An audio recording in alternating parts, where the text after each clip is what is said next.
Well, good morning, everyone. Welcome to this conversation today about church wellness. We are glad that you have joined us through the miracle of technology. My guest today is Deborah Ringen. She is a member of First Congregational Church in Old Saybrook, and she's here to talk with me and all of you today about wellness in the church. So good morning, Deborah. Good morning. How are you this morning? I'm doing well. How are you? I am well. Could you introduce yourself to our viewers, say a little bit about your background, and tell us the most interesting thing about you? The most interesting thing about me? Well, I don't know about that, what that might be. I've been a nurse for over 30 years with a focus generally on community health and wellness and geriatric care. I heard about parish nursing in around the year 2000 and took a basic preparation course in 2003.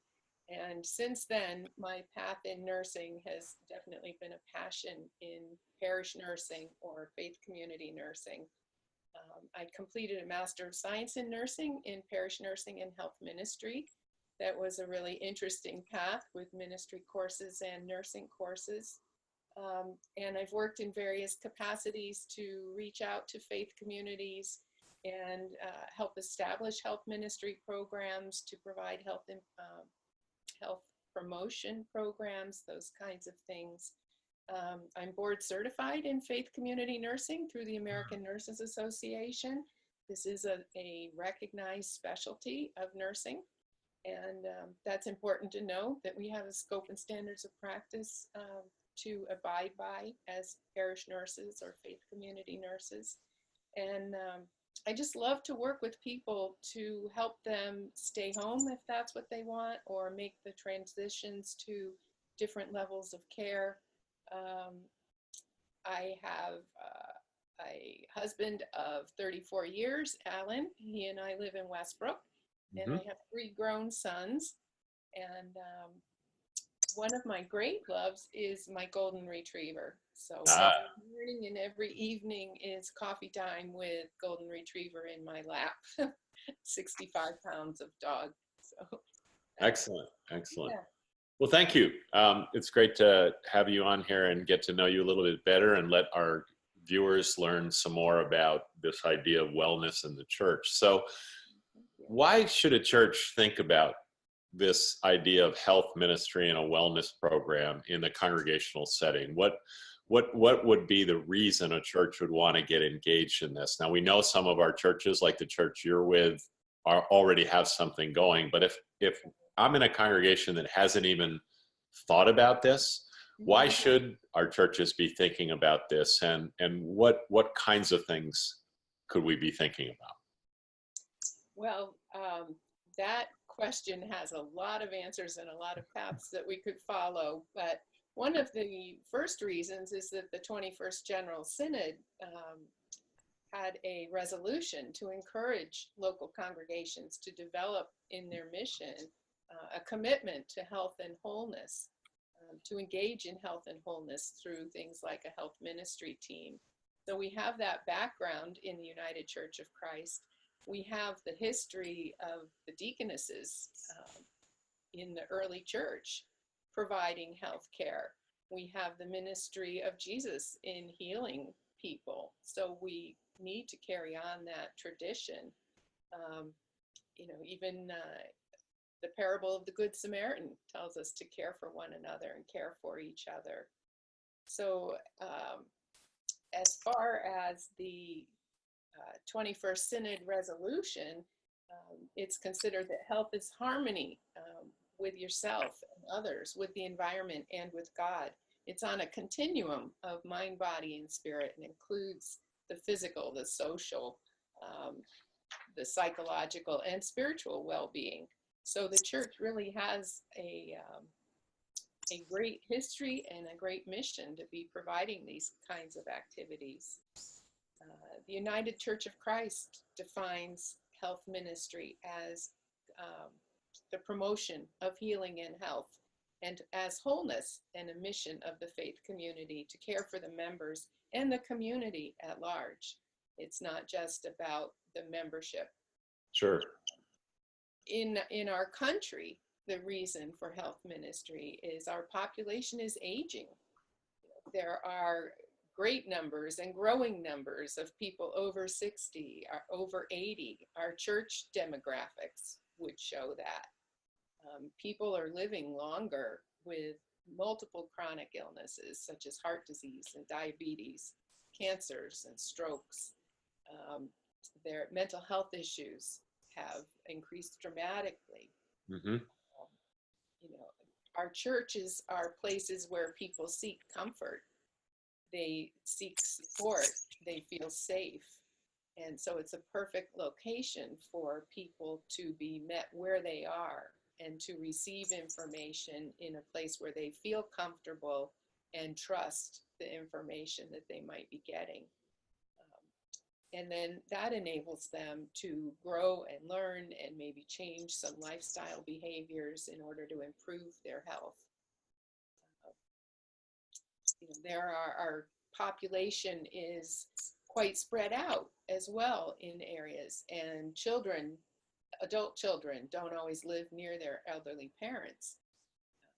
Elderly parents can be on their own and isolated and need someone to be looking out for them, and our churches often have that kind of ministry going. Parish nursing and health ministry allows us to walk alongside people who are in crisis, who need support, who need presence, and who need reminder that God is in their life, and that integration of faith and health. There are so many stories of Jesus healing and of teaching us to care for one another. Wonderful. And I'm reminded when you say that the Gospel of Luke was a healer, a physician, and so that there is what a great outlining of all the commitments from Scripture to what our UCC Church has said through the Synod resolution from Synod 21, and your extensive background in working with this. So I'm really interested in hearing you talk now with us maybe a little bit more about what is health ministry from your perspective, and what would that look like in my church or a church that doesn't have a health ministry? Okay.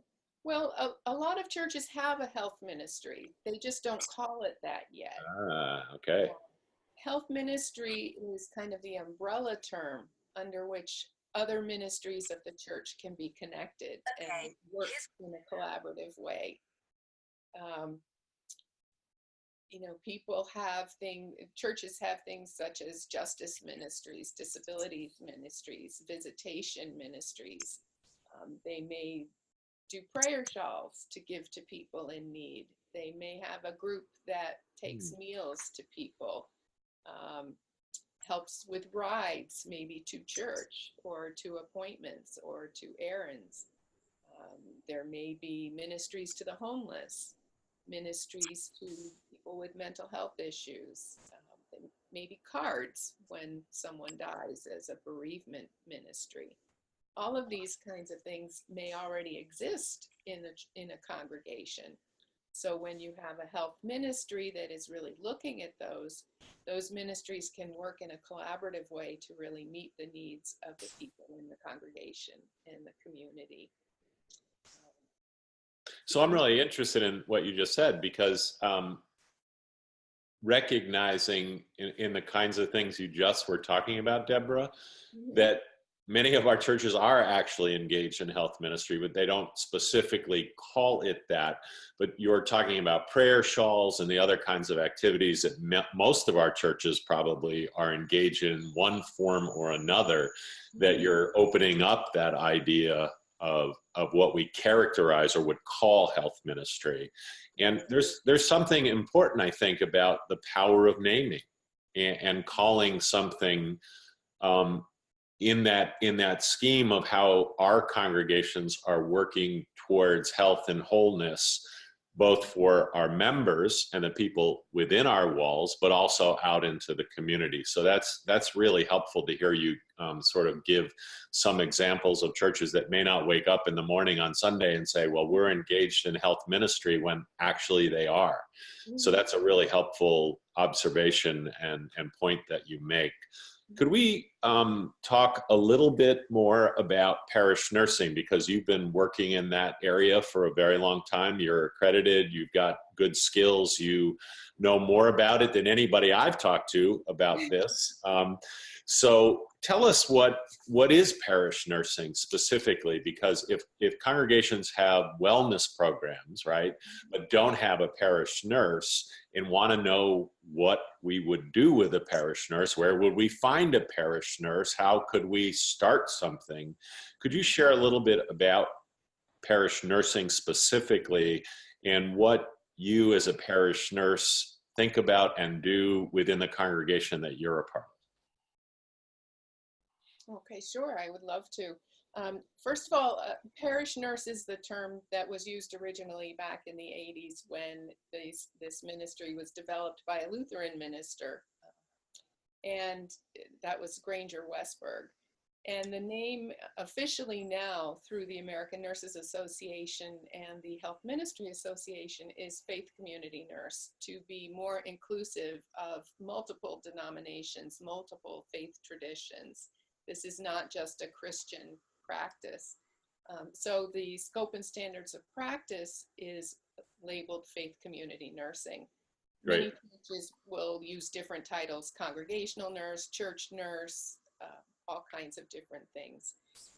But a parish nurse is a registered nurse with an active nursing license who has taken a specialized course of training to be able to bring their practice into the community of faith, to learn how to direct their practice towards that intentional care of the spirit and the integration of faith and health. The parish nurse practices, along with their standards, within state regulations, within all of the guidelines that go along with a registered nurse license.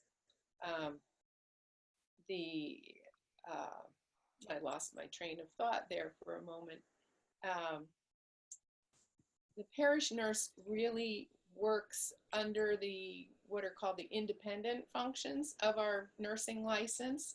So they are typically things that do not require a doctor's order. They are education, they are health promotion, they're walking alongside someone, doing the assessment of needs and helping to coordinate with the community and community resources to help meet those needs.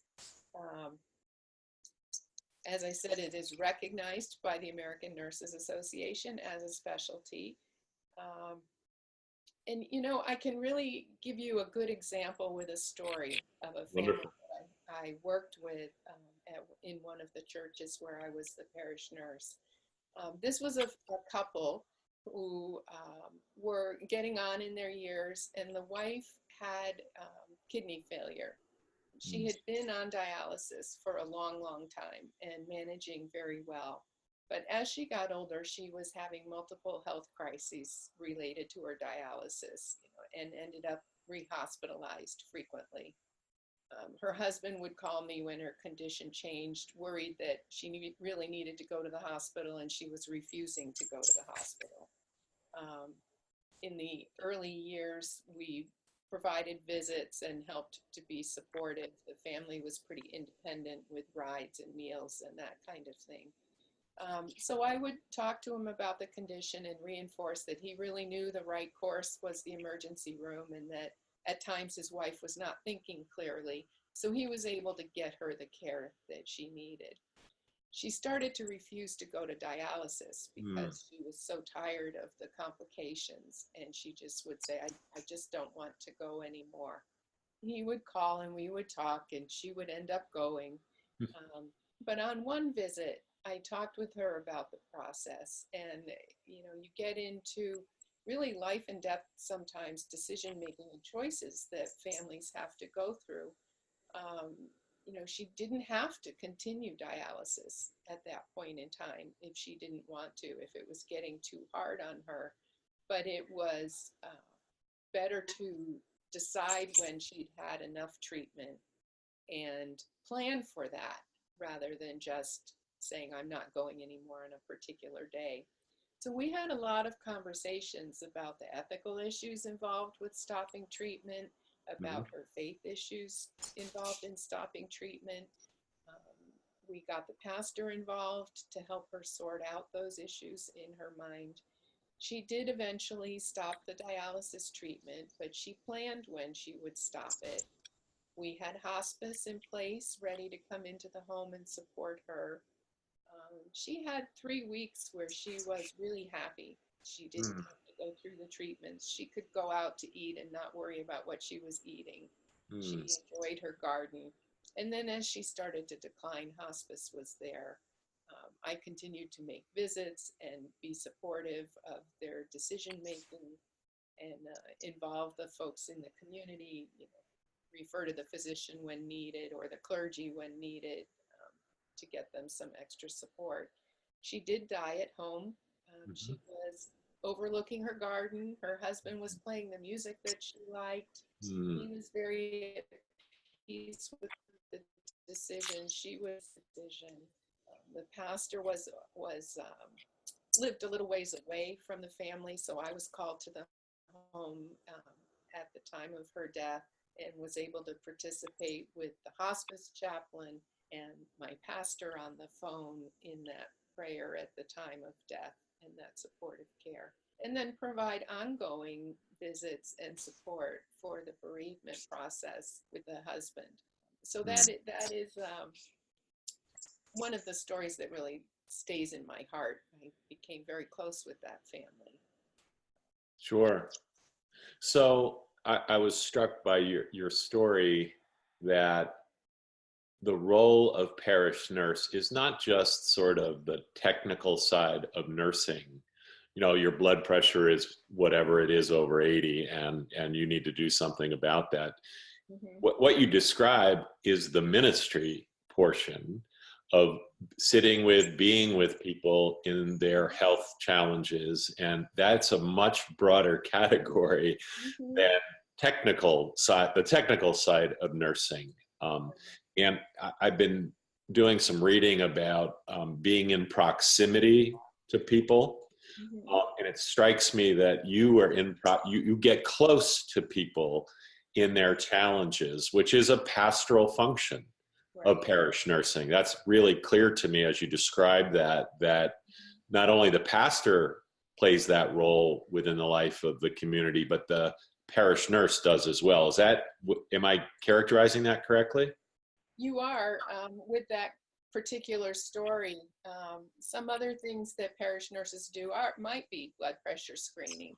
That's often the way nurses start in a congregation, because it's a way to get people to come to you, get people to trust you. They put their arm out for their blood pressure and they start to tell you what's going on in their life when their blood pressure is high. And you can talk and build a relationship and see if there's anything you might be able to do.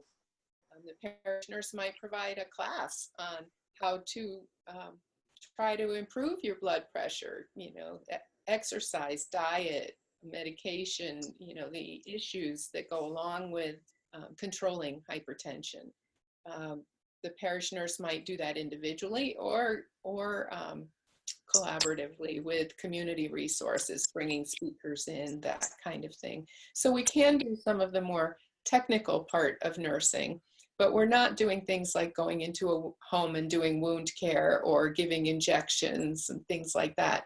We may get the local VNA to come in and give flu shots in the fall, to prepare for flu season, do education on preventing flu. We might be assessing the church for how safe and accessible it is. Do we need to purchase an AED? Do we need to update the first aid kits? Do we have the hearing devices? Are there ramps at the church? We can look at those things. Write newsletter articles and bulletin blurbs to promote health in a congregation. We get involved at all points of life, from birth to death.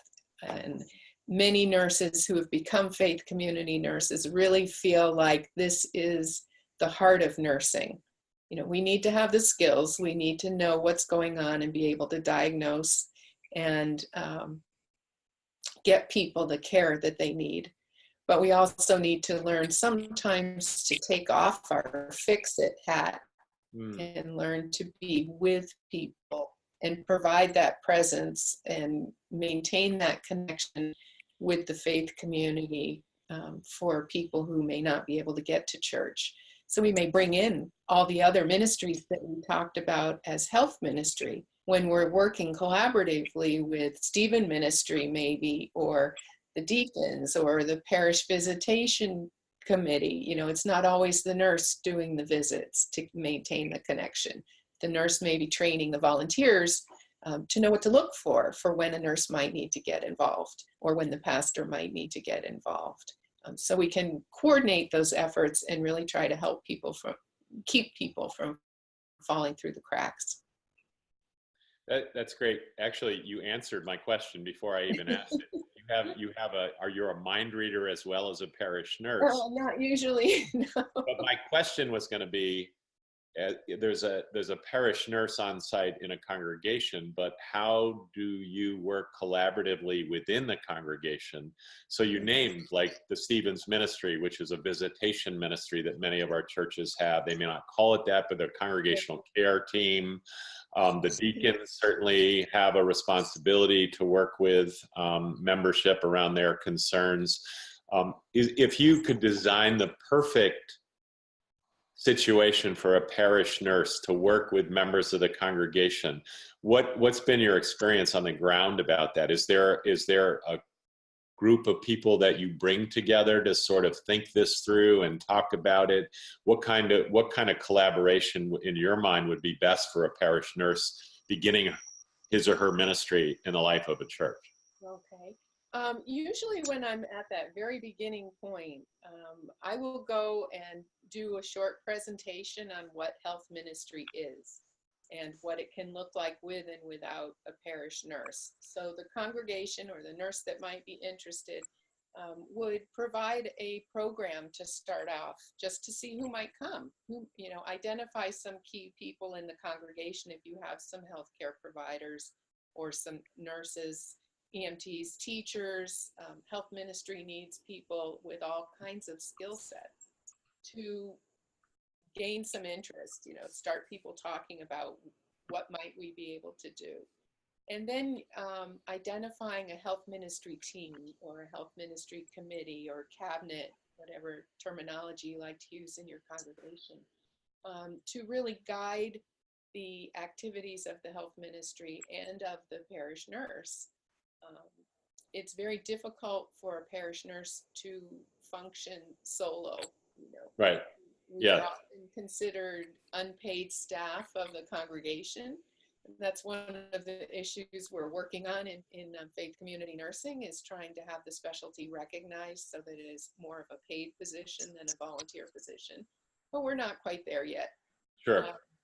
So we need to have a group of people in the church that can help us determine some of the priorities for that congregation. Not every church will want the whole visitation ministry. May just want blood pressure screening to start off with, and that may be all the nurse has time to do to volunteer. Right. So it can look a lot different. So we need a health ministry team that can really develop a mission and a vision for that congregation, and then identify the other groups in the church, the other teams, and work on how we might be able to collaborate with them. That's great. Thank you. Especially the notion, most congregations that I'm aware of, whenever I ask people what they do, there always are healthcare people in the congregation. So it may not be that the church has the capacity to fund the ministry with a parish nurse, but that doesn't mean that wellness ministry can't take place within the church. I think I heard you say that pretty clearly. Yes, yeah. Most definitely. So and there are some grants available, at times, you know, there are parish nurses can get creative, churches can get creative and try to identify grants. I recently wrote a grant for an organization called Williams Wishes Hands of Health, and they will do matching grants up to they'll do $1,000 if the church will match $1,000, and they give that grant quarterly. So we wrote a grant proposal at our church and purchased an aging sensitivity training curriculum that I will be launching for our volunteers, for our parish care team, for our church in general, and for the community. And so that helps a lot. You know, there are creative ways to find some funding when you need it. So thank you. With your deep and certainly very experienced in this work, and the first person that I know that has this kind of depth of experience, I know they're out there, but I've not encountered someone. What do you think are the key issues right now in health ministry as you do your work and as you teach about this even? What do you think are the key big issues for us today? Well, part of beginning a health ministry includes doing a survey of the congregation. So I have conducted a few surveys on the shoreline area where I'm located. And, you know, they're very basic, listing particular types of health concerns, demographics, what people are interested in terms of health topics. The keys have been stress, mental health, anxiety, heart disease, diabetes, obesity. Did I say obesity? I'm not sure if I did or not. But as I was writing articles month to month following the National Health Observances, talking about all of these health issues, the keys to managing almost every health condition or trying to prevent disease and promote health are exercise, diet, rest, you know, these kinds of things. So that seems to be at the heart of almost any program. And everyone knows that, right? Everyone Right. knows exercise, diet, rest. We all lapse, or I lapse in that. So it's the recognition of and reinforcement of good practices for one's own health, but also for the health of the wider community. So we only got a couple minutes left, and I wanted to give you a chance in the remaining couple minutes we have to say anything you would like to say about, we have posted on Facebook and also on this Zoom conversation, the resources and links to places where people can go to find more, including the fact that you're teaching a course on this in March at Azusa Pacific University, and you can sign up for it there, I assume. And you can check the links. The UCC website has a whole health community nurses portion of its website. Click on the links if you're interested in going further. But how about some sort of last thoughts about wellness and parish nursing for our audience? Part of the support for parish nurses beyond the UCC Faith Community Nurse Manual and the resources on that UCC website, the Church Health Center has taken over with the Health Ministries Association and what's called the Westberg Institute, and those resources are on your list, kind of developing the curriculum and support materials for faith community nursing. And there's one in particular called the Model for Healthy Living that I have found very effective, where it's kind of like the compass wheel that is in another faith tradition. People have heard of these kinds of things, but you plot how satisfied you are in different areas of your life on this circle wheel, and you're able to tell, is your wheel a circle or is it jagged in areas? And you can learn how and where to focus your efforts in terms of promoting quality of life and wholeness. So the key to that, I think, when I've done presentations on that, is that we don't have to be perfect, that we are all striving to be healthy and to be balanced in our life. And we can learn and grow together and support each other. A minister that was at one of the churches that I served in California said that health ministry and parish nursing had brought a level of warmth and compassion and an increase in the rate of volunteering within the congregation that he had not seen in the past. So starting something, calling you the things that you're doing health ministry and coordinating the efforts can really revitalize a congregation where people are maybe tired of doing the same volunteer jobs. You know, we always have the same group of people that tend to do the most work in the congregations. This can revitalize and maybe draw in more people, not replacing what's already happening, but just really enhancing it. So Wow. there's a lot of opportunity. So I want to thank you, Deborah, for your passion for this, your knowledge of parish ministry and wellness. And if anyone is interested, watch this video. There's so many resources and so many good things that you've said today. I'm going to go back and watch it myself to learn some more. You're a great teacher, and your passion for this ministry is really important. And I am really grateful to you for coming on and having this conversation with me today. If people want to look at the links, they can and check through those and talk with you about it as well if they want more information. So really, thank you, Deborah, for your time today. We really appreciate it. Well, thank you for the opportunity. And as you said, I'll be available to anyone that wants to talk more. Well, thank you, all of you who have looked in on this conversation this morning with Deborah Ringen about wellness in the church and health ministry and parish nursing. If you have any questions, again, check the links. And we are grateful that Deborah has given her time to this ministry, and I've learned much more about it through this conversation. So blessings to all of you and God's peace.